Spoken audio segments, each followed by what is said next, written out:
Selamat datang ke Smart Fat Burner untuk anda yang nak kurus cepat, kurus sihat dan kekal kurus lebih lama. First kali saya nak minta anda support saya. Ini adalah channel baru saya.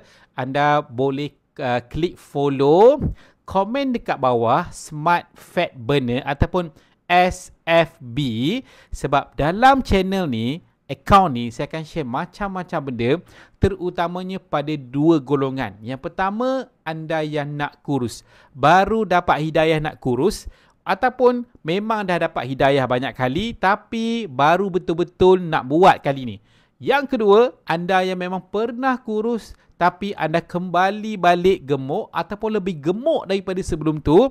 Anda kali ni anda nak buat sekali lagi dan anda nak maintain kekurusan anda tu, slim anda tu lebih lama dengan lebih sihat. Jadi kalau first time, jangan lupa komen dekat bawah Smart Fat Burner ataupun SFB supaya insya-Allah you akan dapat banyak lagi update video daripada saya. Terima kasih.